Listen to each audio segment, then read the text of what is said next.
ഈശോ മിശിഹായ്ക്ക് സ്തുതിയായിരിക്കട്ടെ. ഞാൻ മാണിപ്പറമ്പിലച്ചൻ. ശൂവനായ 5-ാം ദിവസം. മറിയം ഒരു പൈപ്പോ കുഴലോ ഒന്നുമല്ല, അമ്മയാണ്. മറിയം മുട്ടത്തോടല്ല, പൈപ്പല്ല, കുഴലല്ല, അമ്മയാണ്. ശൂവനായ എന്ന വാക്കിനർത്ഥം നമ്മൾ പറഞ്ഞു, സ്ഥലം മാറ്റം. സുറിയാനി സഭ സ്ഥലം മാറ്റം, ശൂവനായ എന്ന വാക്കാണ് ഉപയോഗിക്കുന്നത് മറിയത്തിന്റെ ഈ മോക്ഷക്കരേറ്റം അല്ലെങ്കിൽ സ്വർഗ സംവഹനം എന്ന തിരുനാളിന്. ഭൗമിക പറുദീസയിൽ നിന്ന് സ്വർഗീയ പറുദീസയിലേക്ക് മറിയം സ്ഥലം മാറി, വാങ്ങിപ്പോയി എന്ന് പറയും പഴയ ഭാഷയിൽ. അപ്പോൾ ശൂവനായ എന്ന് പറഞ്ഞാൽ സ്ഥലം മാറ്റം. എത്ര ഗംഭീരമായ വാക്കാണ്.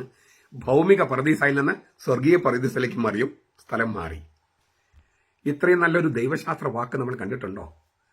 ഗ്രീക്ക് പാരമ്പര്യത്തിൽ പറയുന്നത് തെയോത്തോക്കസിന്റെ നിദ്ര എന്നാണ്. നിദ്ര, ദ ഡൊർമീഷൻ ഓഫ് ദ തെയോത്തോക്കസ്. ലത്തീൻ പാരമ്പര്യത്തിൽ അസംഷൻ, സ്വർഗ സംവഹനം, മോക്ഷക്കരേറ്റം എന്നൊക്കെയാണ്. അപ്പൊ നമുക്ക് എന്തിനാണ് വിവിധ സഭകളുള്ളത് എന്നതിനൊരു തെളിവ് കൂടിയാണിത്. സുറിയാനി സഭയിൽ ശൂവനായ എന്ന വാക്കാണ് സ്ഥലം മാറ്റം. അതൊരു ദൈവശാസ്ത്രമാണ്. ഗ്രീക്ക് സഭയിൽ ഡൊർമീഷൻ, നിദ്ര എന്നാണ്, ഉറക്കമെന്നാണ്. തെയോത്തോക്കസിന്റെ ഉറക്കമെന്നാണ്. ലത്തീൻ സഭയിൽ മോക്ഷക്കരേറ്റം അല്ലെങ്കിൽ സ്വർഗ സംവഹനം എന്നാണ്. എല്ലാം അർത്ഥമാക്കുന്നതൊക്കെ ഒരേ സംഭവത്ത് തന്നെ, പക്ഷേ വ്യത്യസ്തമായ വാക്കുകളിലൂടെ വ്യത്യസ്തമായ ദൈവശാസ്ത്രമാണ് അവതരിപ്പിക്കുന്നത്. നിങ്ങൾ എന്റെ ടോക്കുകൾ കേൾക്കുന്നവർക്ക് മനസ്സിലായിട്ടുണ്ടാകും, ഞാൻ പല പ്രാവശ്യം പറഞ്ഞിട്ടുണ്ട്, ക്രിസ്ത്യാനികൾക്ക് മരണമില്ല, സ്ഥലമാറ്റമേ ഉള്ളൂ. ക്രിസ്ത്യാനികൾക്ക് മരണമില്ല, സ്ഥലമാറ്റമേ ഉള്ളൂ. ഈ അപ്പം ഭക്ഷിക്കുന്നവൻ മരിക്കുകയില്ല എന്ന കർത്താവ് പറഞ്ഞേ. നമ്മൾ ആ ഭക്ഷം അപ്പം യോഗ്യതയോടെ ഭക്ഷിക്കുന്നെങ്കിൽ നമ്മൾ മരിക്കില്ല, നമുക്ക് സ്ഥലമാറ്റമേ ഉള്ളൂ. ഈ ബയോളജിക്കൽ ജീവനിൽ നിന്ന് ഈ ബയോളജിക്കൽ ജീവന് മരണവും അഴുകലുമുണ്ട്. അത് രണ്ടുമില്ലാത്ത, മരണവും അഴുകലുമില്ലാത്ത ജീവനിലേക്കുള്ള ട്രാൻസ്ഫർ, സ്ഥലം മാറ്റമാണ് വാസ്തവത്തിൽ ഈ ക്രിസ്ത്യാനികളുടെ മരണം എന്ന് പറയുന്നത്. മരണമെന്ന പുഴയിലൂടെ അപ്പുറത്തേക്ക് ചെല്ലുകയാണ്. മരണം ഒരു പുഴയാണ്, ഫിസിക്കൽ മരണം. അതിലൂടെ നമ്മൾ ആ പുഴയുടെ അങ്ങേ തീരത്ത് ചെല്ലുകയാണ്. അവിടെയാണ് നിത്യജീവന്റെ തീരം. ആ ജീവൻ എന്ന് പറയുന്നത് ഈ ജീവശാസ്ത്രപരമായ ജീവന്റെ പരിമിതികളായ മരണം, അഴുകൽ എന്നിവയില്ലാത്ത ജീവനാണ്. അപ്പോൾ ക്രിസ്ത്യാനികൾക്ക് മരണമില്ല, സ്ഥലം മാറ്റമേ ഉള്ളൂ. ഇത് വ്യക്തമാക്കുക. ഇത് മറിയത്തിന്റെ മക്കളാണ് നമ്മളിന്ന് തെളിവ് കൂടിയാണത്. മറിയത്തിനും സ്ഥലം മാറ്റമായിരുന്നു. അത് നമ്മളെപ്പോലെ ഈ ശരീരം ഉയർപ്പിക്കപ്പെടാൻ മറിയം യുഗാന്തം വരെ കാത്തിരിക്കേണ്ട കാര്യം ഉണ്ടായിരുന്നില്ലെന്ന് മാത്രം. അതേക്കുറിച്ചൊക്കെ നമുക്ക് ഓഗസ്റ്റ് 15-ാം തീയതി നമുക്ക് ധ്യാനിക്കാം. ഈ പെന്തക്കോസ്തക്കാര്, ദൈവസഭക്കാര്, യഹോവ സാക്ഷികൾ, ക്രിസ്റ്റാഡൽഫിയൻസ്, ബ്രദറൻ അസംബ്ലികള്, പിന്നെ ബോൺ അഗെയിൻ ക്രിസ്ത്യൻസ്, അങ്ങനെ കത്തോലിക് സഭ വിട്ടുപോയ കുറേ പേരുണ്ട്. അങ്ങനെ കത്തോലിക് സഭ വിട്ടുപോയിട്ട് കത്തോലിക് സഭയെ തെറി പറയുന്നവര് പണ്ട് പറഞ്ഞിരുന്നത് മറിയം മുട്ടത്തോട് പോലെയായിരുന്നു. മുട്ടത്തോട് ഈ കോഴിക്കുഞ്ഞ് വന്നു കഴിഞ്ഞപ്പോൾ പിന്നെ മുട്ടത്തോടിന് വലിയ വിലയില്ല എന്നാണ് അവർ പഠിപ്പിച്ചിരുന്നത്. അതിന് ഒരുപാട് എതിർപ്പുകൾ വന്നു കഴിഞ്ഞപ്പോൾ അവർ മാറ്റി. ഇപ്പൊ അവർ ഇങ്ങനെ പറഞ്ഞു നടക്കുന്നത്, ഈ മൊർമോൺ എന്നൊക്കെ പറയുന്ന ഗ്രൂപ്പുകളൊക്കെ പറഞ്ഞു നടക്കുന്നത് മറിയ ഒരു കുഴല് പോലെയായിരുന്നാണ്, ഒരു പൈപ്പ് പോലെ, ഒരു കുഴല് അല്ലെങ്കിൽ പൈപ്പ്. അപ്പൊ ദൈവം മനുഷ്യനായിട്ട് ആ കുഴലിൽ ഇങ്ങോട്ട് പോകുന്നു. കുഴലിന് തൊട്ട് ഇങ്ങനെ മറിയ ഒരു കുഴല് പോലെ, സ്വർഗത്തിൽ നിന്ന് മനുഷ്യനെ ഇറങ്ങാൻ വേണ്ടി ഒരു കുഴലായിരുന്നു മറിയം എന്നാണ് ഇപ്പൊ അവർ പഠിപ്പിച്ച് നടക്കണേ. എന്തൊരു ഈ സംസ്കാര ശൂന്യതയാണിത്. പിതൃശൂന്യത, തന്തയില്ലായ്മ എന്നൊക്കെയാണ് പറയേണ്ടത്. മറ്റെല്ലാ കാര്യത്തിനും ബൈബിളിലെ വചനമുണ്ടോ, ബൈബിളിലെ തെളിവുണ്ടോ എന്ന് ചോദിക്കുന്നവര് ഇക്കാര്യത്തില് ബൈബിളിലെ തിരുവചനങ്ങൾ അപ്പാടെ നിഷേധിക്കുകയാണ്. മറ്റെല്ലാ കാര്യത്തിനും ബൈബിൾ എവിടെ പറഞ്ഞിട്ടുണ്ടോ, ബൈബിൾ എവിടെ പറഞ്ഞിരിക്കുന്നു ചോദിക്കുന്ന ആളുകള് ഇക്കാര്യം വരുമ്പോഴും, മറിയത്തിന്റെ കാര്യം വരുമ്പോൾ ബൈബിളിലെ വെളിപാട് മുഴുവൻ പാടെ നിഷേധിക്കുകയാണ്. അങ്ങനെ നിഷേധിക്കുന്നതിനാൽ അവർ പരിശുദ്ധാത്മാവിനെതിരെ തെറ്റ് ചെയ്യുന്നുവെന്ന് ഞാൻ വിചാരിക്കുന്നു. ഗബ്രിയേൽ മാലാഖ മറിയത്തോട് പറഞ്ഞു, മറിയമേ ഭയപ്പെടേണ്ട, നീ ദൈവത്തിന്റെ കൃപ കണ്ടെത്തിയിരിക്കുന്നു. നീ ഗർഭം ധരിച്ച് ഒരു പുത്രനെ പ്രസവിക്കും. ഗർഭം ധരിച്ച്, കുഴല് പോലെ എന്നല്ല പറഞ്ഞത്, ഗർഭം ധരിച്ച്. മനുഷ്യസ്ത്രീ ഗർഭം ധരിക്കുന്ന പോലെ, പക്ഷെ അത് പരിശുദ്ധാത്മാവിൽ നിന്നാണ്. മറിയം 3 മാസത്തോളം അവളുടെ കൂടെ പാർത്തതിന് ശേഷം വീട്ടിലേക്ക് മടങ്ങിപ്പോയി.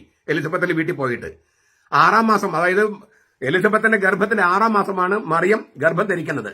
3 മാസം ഈ എലിസബത്തിനെ ശുശ്രൂഷിച്ചു. അവളുടെ പ്രസവത്തിന് തൊട്ട് മുമ്പായിട്ട് മറിയം തിരിച്ചുപോയി. അതിന് കാരണങ്ങളുണ്ട്. 3 മാസം. പിന്നെ മറിയം പ്രസവിക്കുന്നതിനെ കുറിച്ച് എഴുതിയിരിക്കുന്നത് 2-ാമത്തെ അധ്യായം, ലൂക്കാസ് 2-ാമത്തെ അധ്യായം 1 മുതൽ. അക്കാലത്ത് ഇങ്ങനെ സംഭവിച്ചു, ലോകമൊക്കെയും പേരെഴുതി ചേർക്കപ്പെടണമെന്ന് അഗസ്തുസ് കൈസറുടെ കൽപ്പന പുറപ്പെട്ടു. കിരീനിയസ് സിറിയ നാട് വാഴുമ്പോൾ ഈ ആദ്യത്തെ പേരെഴുത്ത് നടന്നു. പേരെഴുതിക്കാനായി എല്ലാവരും താന്താങ്ങളുടെ പട്ടണത്തിലേക്ക് യാത്രയായി. യോസഫ് ദാവീദിന്റെ ഗ്രഹത്തിലും കുലത്തിലും ഉള്ളവനായിരുന്നതിനാൽ തനിക്ക് വിവാഹ നിശ്ചയം ചെയ്തിരുന്ന മറിയം എന്ന ഗർഭിണിയായ ഭാര്യയോട് കൂടെ പേരെഴുതിക്കപ്പെടേണ്ടതിന് ഗലീലയിലെ നസറത്ത് വിട്ട് യഹൂദായിൽ ദാവീദിന്റെ പട്ടണമായ ബേത്ലഹേമിലേക്ക് പോയി, ഗർഭിണിയായ മറിയത്തോടു കൂടെ. ഇനി മറിയം പ്രസവിച്ചു കഴിഞ്ഞു ഇല്ലേ? ഇതെല്ലാം കഴിഞ്ഞിട്ട് എട്ടാം ദിവസം ജനിച്ചിട്ട് 8-ാം ദിവസം പരിച്ഛേദനത്തിൽ അല്ലേ, അവന്റെ പരിച്ഛേദനത്തിലുള്ള 8 ദിവസം തികഞ്ഞപ്പോൾ അവൻ ഗർഭത്തിൽ ഉരുവാകുന്നതിന് മുമ്പേ മാലാഖ നിർദ്ദേശിച്ചത് പോലെ അവന് യേശു എന്ന് പേര് വിളിച്ചു.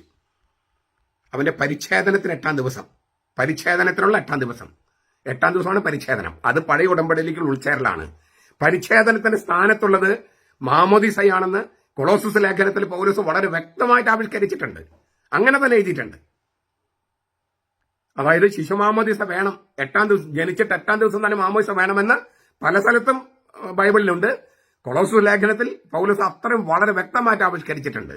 പരിച്ഛേദനത്തിന്റെ സ്ഥാനത്തുള്ളത് മാമോദിസയാണെന്ന്. അതുകൊണ്ട് 8-ാം ദിവസമാണ്, ജനിച്ചിട്ട് 8-ാം ദിവസമാണ് വേണ്ടത്, ശിശു മാമോദിസയാണ് വേണ്ടത്. മറിച്ച് ചെയ്യുന്നത് സ്നാപി യോഹന്നാന്റെ സ്നാനമാണ് ഈ പുഴയിലും നദിയിലൊക്കെ ഒഴുക്കുന്നത്. അത് ക്രിസ്തീയ മാമോദിസയല്ല, ക്രിസ്തു സ്വീകരിച്ച മാമോദിസയല്ല നമ്മൾ സ്വീകരിക്കുന്നത്. അത് യോഹന്നാന്റെ സ്നാനമല്ലേ, ക്രിസ്തു നൽകുന്ന സ്നാനമാണ്. അത് മുകളിൽ നിന്ന്. അതുകൊണ്ട് മുകളിൽ നിന്ന് വെള്ളം ഒഴിക്കണേ. പരിശുദ്ധാത്മാവിന്റെ ഇല്ലേ, പെന്തക്കോസ്തയില് മുകളിൽ നിന്ന് പരിശുദ്ധാത്മാവ് വന്നു എന്നാണ്, അല്ലാണ്ട് വെള്ളത്തിലേക്ക് ഇറങ്ങിയെന്നല്ല. ഇത് ബൈബിൾ ആഴത്തിൽ പഠിക്കാത്തതിന്റെ പ്രശ്നമാണ് ഈ കത്തോലിക്ക സഭയിൽ നിന്ന് വിട്ടുപോയവരുടെ പ്രശ്നങ്ങൾ. ഈ 12-ാം വയസ്സില് കുഞ്ഞിനെ കാണാതെ പോയി ഇല്ലേ, 3-ാം ദിവസം കണ്ടെത്തിയപ്പോൾ മറിയത്തെ കുറിച്ച് പറഞ്ഞിരിക്കുന്നത് അവന്റെ അമ്മ കുഴല് മുട്ടത്തോടൊന്നുമല്ല, അവന്റെ അമ്മ ഈശോയോട് പറഞ്ഞു, കുഞ്ഞേ അമ്മ മകനെ വിളിക്കുന്ന കുഞ്ഞേ, നീ ഞങ്ങളോട് ഇങ്ങനെ ചെയ്തതെന്ത്? നിന്റെ അപ്പനും ഞാനും ഉത്കണ്ഠയുടെ തന്നെ തിരയുകയായിരുന്നു. ആ രംഗം അവസാനിക്കുന്നത് പിന്നെ ഈശോ അവരോട് കൂടെ ഇറങ്ങി നസറത്തിൽ വന്ന് അവർക്ക് വിധേയനായി ജീവിച്ചു. ഇക്കാര്യങ്ങൾ അവന്റെ അമ്മ ഹൃദയത്തിൽ നിധിയായി സൂക്ഷിച്ചു. യേശു ജ്ഞാനത്തിലും പ്രായത്തിലും ദൈവത്തിന്റെയും മനുഷ്യന്റെയും പ്രീതിയിലും വളർന്നു വന്നു. ഈ 30 കൊല്ലത്തോളം അവൻ നസ്രത്തിൽ വന്ന് അവർക്ക് മറിയത്തിനും യോസഫിനും വിധേയനായി ജീവിച്ചു. ആര്? ഈശോ മിശിഹ, ഏക മധ്യസ്ഥൻ, പുത്രൻ തമ്പുരാൻ. ആർക്ക് വിധേയനായി ജീവിച്ചു? മറിയത്തിനും യോസഫിനും. അങ്ങനെയുള്ള മറിയത്തെയാണ് ഇവര് മൊട്ടത്തോടാണ്, കുഴലാണ്, പൈപ്പാണെന്നൊക്കെ പറഞ്ഞ് അവമാനിക്കുന്നത്.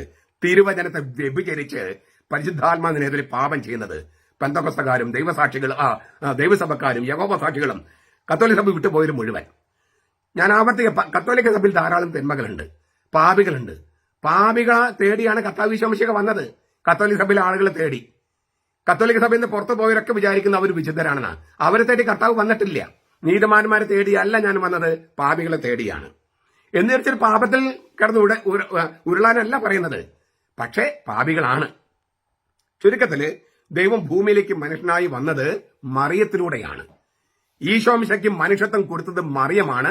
അതുകൊണ്ട് ഈശോയുടെ അമ്മയാണ് മറിയം, മൊട്ടത്തോടെ കുഴലോ ഒന്നുമല്ല. ഈ കാരണങ്ങളൊക്കെ ലിറ്റർജിയില് നമ്മൾ ഈ ശൂനായയില് നമ്മൾ ലിറ്റർജിക്കൽ സ്പിരിച്വാലിറ്റിയാണ് പഠിക്കുന്നത്. ഞാൻ ഇത്രയും പറഞ്ഞത് ഒരു ലിറ്റർജിയിൽ ഒരു പാട്ടിലേക്ക് വരാൻ വേണ്ടിയാ. ആ പാട്ട് എങ്ങനെയാണ്? കന്യേ മുൻഫലമായോളെ, രക്ഷയ്ക്കുറവിടമായോളെ, ഏകാത്മജനോടർപ്പിക്കുക ഞങ്ങളിൽ ആർദ്രത തോന്നിയിടാൻ. കന്യേ മുൻഫലമായോളെ, രക്ഷയ്ക്കുറവിടമായോളെ, ഏകാത്മജനോടർപ്പിക്കുക ഞങ്ങളിൽ ആർദ്രത തോന്നിയിടാൻ. ഇതിലത്തെ ഒരു കാര്യമാണ് നമ്മളിപ്പോൾ ചർച്ച ചെയ്യുന്നത്, രക്ഷയ്ക്കുറവിടം. രക്ഷ എന്നുള്ള വാക്കിന് യോഹന്നാന്റെ സുവിശേഷത്തിൽ ജീവൻ എന്നാണ് പറയുന്നത്.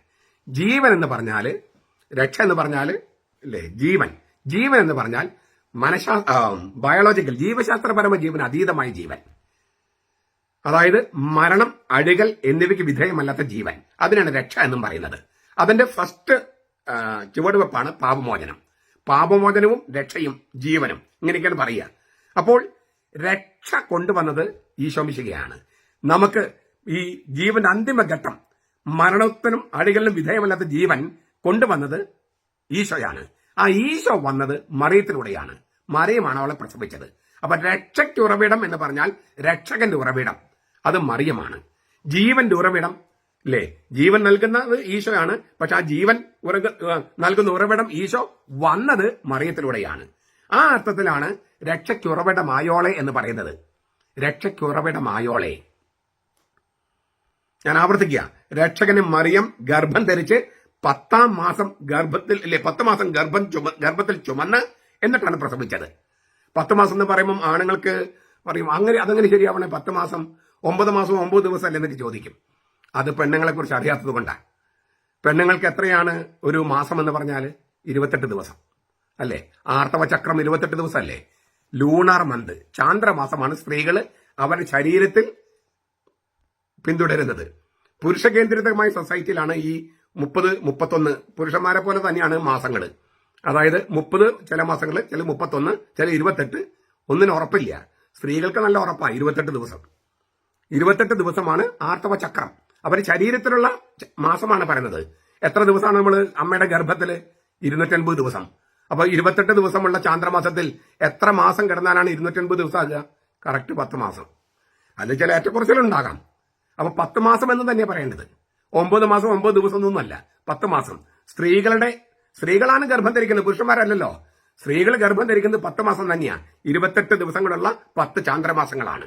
അപ്പോൾ 10 മാസം ഗർഭത്തിൽ ചുമന്നിട്ടാണ് ഈ മറിയം ഈശോയെ പ്രസവിക്കുന്നത്. അവളുടെ മനുഷ്യത്വം അവളാണ് കൊടുത്തത്, മറിയമാണ് കൊടുത്തത്. അപ്പൊ നമ്മുടെ രക്ഷയ്ക്ക് ദൈവമായിരിക്കുന്നത് പോലെ തന്നെ അത്ര തന്നെ പ്രാധാന്യം മറിയത്തിനുണ്ട്. കാരണം ദൈവം മനുഷ്യനായിട്ട് വേണമായിരുന്നു നമുക്ക് രക്ഷ നൽകാൻ. ദൈവത്തിനൊരു വാക്കുകൊണ്ട് ലോകത്തെ രക്ഷിക്കാൻ പറ്റുമായിരുന്നു പലരും പ്രസംഗിക്കുന്നുണ്ട്. പാഷാണ്ഡതയാണത്. ദൈവത്തിനൊരു വാക്കുകൊണ്ട് ലോകത്തെ രക്ഷിക്കാൻ പറ്റുമായിരുന്നുവെന്ന് പലരും പ്രസംഗിക്കുന്നുണ്ട്. അത് പാഷാണ്ഡതയാണ്, ഹെരസി, വേദവിപരീതമാണ്. നസ്രത്തിൽ യേശു എന്ന ഗ്രന്ഥത്രയത്തിലെ 3-ാമത്തെ വാള്യത്തിൽ ബെനഡിക്ട് മാർപ്പാപ്പ പറയുന്നത് ദൈവത്തിന്റെ സർവശക്തി മനുഷ്യന്റെ സ്വാതന്ത്ര്യമായി കൂട്ടിപ്പിണഞ്ഞ് കിടക്കുന്നതാണ്. എന്ന് വെച്ചാൽ മനുഷ്യന്റെ കാര്യത്തിൽ ദൈവം സർവശക്തനല്ല. നമ്മൾ സമ്മതിച്ചാൽ ദൈവം സർവശക്തനാണ്. നമ്മൾ സമ്മതിക്കുന്നില്ലെങ്കിൽ നമ്മെ രക്ഷിക്കാൻ ദൈവത്തിന് കഴിയില്ല. യൂദാസിന്റെ കാര്യത്തിൽ ദൈവം സർവശക്തനല്ലായിരുന്നു. എറണാകുളം അങ്കമാലി അതിരൂപതയിലെ വിമത വൈദികരുടെ കാര്യത്തിൽ ദൈവം സർവശക്തനല്ല. കാരണം അവർ യൂദാസുമാരെ പോലെയാണ്. അൽമായ മുന്നേറ്റക്കാരുടെ കാര്യത്തിൽ ദൈവം സർവശക്തനല്ല. കാരണം അവർ യൂദാസിനെ പോലെയാണ്. അവർ സമ്മതിച്ചാൽ ദൈവം സർവശക്തനാകും. ഇപ്പൊ അവർ സമ്മതിക്കുന്നില്ല. യൂദാസിനെ പോലെ കർത്താവിന് ഒറ്റിക്കൊടുക്കുകയാണ് അവര്. അപ്പം ഈ ഒരു വാക്കുകൊണ്ട് ദൈവത്തിന് ലോകത്ത് രക്ഷിക്കാൻ പറ്റുമായിരുന്നില്ല. അങ്ങനെ ആരെങ്കിലും ദൈവം അങ്ങനെ ചെയ്തേനെ. മനുഷ്യന്റെ കാര്യത്തിൽ ദൈവത്തിന് അങ്ങനെ ചെയ്യാൻ കഴിയില്ല. മനുഷ്യന്റെ അനുവാദം വേണം, മനുഷ്യന്റെ സമ്മതം വേണം. അതിനാൽ ദൈവത്തിന്റെ സർവശക്തി മനുഷ്യന്റെ സമ്മതവുമായിട്ട് സ്വാതന്ത്ര്യമായിട്ട് കൂട്ടിപ്പിണഞ്ഞ് കിടക്കുന്നെന്നാണ് മാർപ്പാപ്പ പഠിപ്പിക്കുന്നത്. എന്തുകൊണ്ടാണ് ഒരു വാക്കുകൊണ്ട് ദൈവത്തിന് രക്ഷിക്കാൻ പറ്റാത്തത്? മനുഷ്യന്റെ സ്വാതന്ത്ര്യമുള്ള ജീവിയാ. ദൈവത്തോട് നോ പറയാനും യെസ് പറയാനും മനുഷ്യന് കഴിയും. അപ്പം മനുഷ്യന്റെ സമ്മതം വേണം. മാത്രമല്ല മനുഷ്യന്റെ രക്ഷ മനുഷ്യനിലൂടെ വേണം വരാൻ. നമ്മൾ ഉൾച്ചേരാത്ത ഒരു രക്ഷ നമുക്ക് യോജിച്ചതാണോ?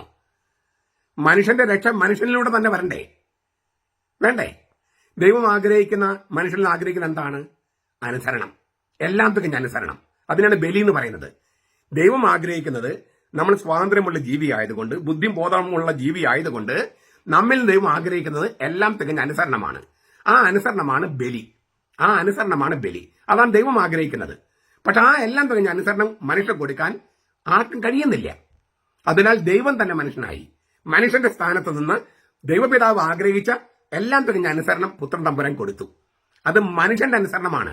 മനുഷ്യന്റെ അനുസരണത്തിലൂടെ മാത്രമേ മനുഷ്യരെ രക്ഷിക്കാൻ ദൈവത്തിന് കഴിയുമായിരുന്നല്ലോ. ഒരു മനുഷ്യൻ കഴിയാത്തത് കൊണ്ട് ദൈവം തന്നെ മനുഷ്യനായി.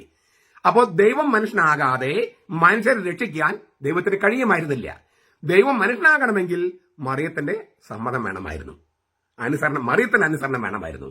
അപ്പൊ നമ്മുടെ രക്ഷയ്ക്ക് ഉറവിടമല്ലേ മറിയം? ദൈവം നമ്മുടെ രക്ഷയ്ക്ക് ഉറവിടമായിരിക്കുന്നത് പോലെ തന്നെ മറിയം നമ്മുടെ രക്ഷയ്ക്ക് ഉറവിടമാണ്. അതുകൊണ്ടാണ് പറഞ്ഞത്, കന്യേ മുൻഫലമായോളെ, ഞങ്ങളുടെ രക്ഷയ്ക്കുറവിടമായോളെ. എത്രയോ മനോഹരമാണ് ഈ ലിറ്റർജിയിൽ പറയുന്നത്. ഈ മറിയത്തിൽ നിന്ന്, കൃപയിൽ സൃഷ്ടിക്കപ്പെട്ടവളായി മറിയത്തിൽ നിന്ന് അനുസരണം തേടി ഗബ്രിയേൽ മാലാഖയെ അയക്കുകയാണ് ദൈവം. ഗബ്രിയേൽ നമ്മൾ പല പടങ്ങളിലും കാണുന്നത് ഇങ്ങനെ മറിയം മുട്ടുകുത്തി നിൽക്കുന്നതും ഗബ്രിയേൽ മാലാഖ ഇങ്ങനെ ചിറക് വിരിച്ച് നിൽക്കുന്നതുമായിട്ടാണ്.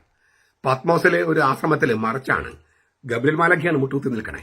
സത്യത്തിൽ അതാ സംഭവിച്ചത്. മറിയത്തിന് മുമ്പിൽ കെഞ്ചിയാണ്, നിന്റെ അനുസരണം വേണം. ദൈവം ഗബ്രിയേൽ മാലാഖയെ അയച്ച് മറിയത്തോട് കെഞ്ചിയാണ്, നിന്റെ അനുസരണം വേണം, എനിക്ക് മനുഷ്യനാകണം, മനുഷ്യനായാലേ മനുഷ്യനെ രക്ഷിക്കാൻ പറ്റൂ, മനുഷ്യനായാലേ മനുഷ്യൻ രക്ഷിക്കാൻ പറ്റൂ, മനുഷ്യനാകാൻ നിന്റെ സമ്മതം വേണം, അനുസരണം വേണം. അപ്പോൾ മറിയം ആ സമ്മതം കൊടുത്തു, അനുസരണം കൊടുത്തു, സഹകരിച്ച ദൈവത്തോട്. മറിയത്തെ സഹരക്ഷക എന്ന് വിളിക്കാറില്ല ഇപ്പൊ നമ്മള്. പണ്ട് വിളിച്ചിരുന്നു, ഇപ്പൊ വിളിക്കാറില്ല. വിളിക്കാത്തത് അവൾ സഹരക്ഷക അല്ലാത്തത് കൊണ്ടല്ല, മറിച്ച് എക്യുമെനിസത്തിന് ഒരു തടസ്സമാണ് ആ വാക്ക്. അതായത് മറ്റ് കത്തോലിക്ക എന്ന് വിട്ടുപോയ ആളുകളെ തിരിച്ചു കൊണ്ടുവരാൻ സഹരക്ഷക എന്നുള്ള വാക്ക് ഉപയോഗിച്ചാൽ അവർക്ക് അലർജിയാണ്. അപ്പൊ അവരെ സഭയിലേക്ക് തിരിച്ചു കൊണ്ടുവരാൻ വേണ്ടി ആ വാക്ക് നമ്മൾ ഉപയോഗിക്കാറില്ല, സഹരക്ഷക.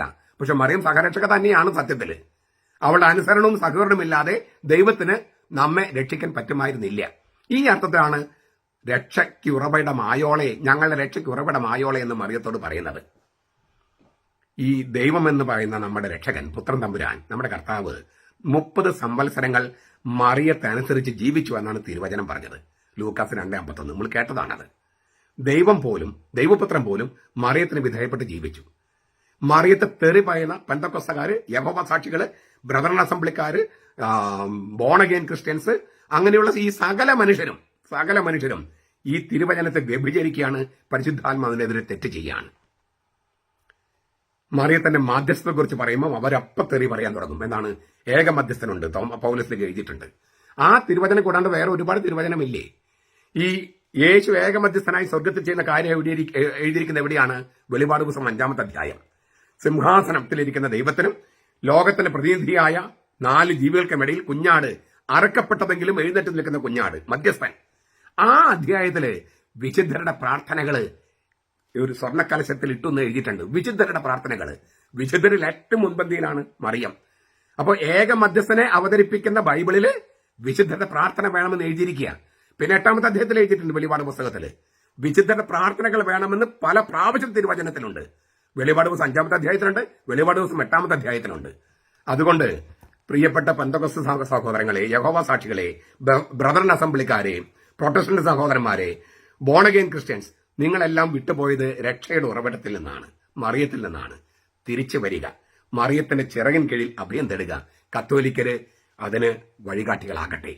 നമ്മുടെ കർത്താവ് ഈശോ മിശിഹായുടെ കൃപയും പിതാവായ ദൈവത്തിന്റെ സ്നേഹവും പരിശുദ്ധാത്മാവിന്റെ സഹവാസവും നാം എല്ലാവരോടും കൂടി ഉണ്ടായിരിക്കട്ടെ, ഇപ്പോഴും എപ്പോഴും എന്നേക്കും. ആമേൻ.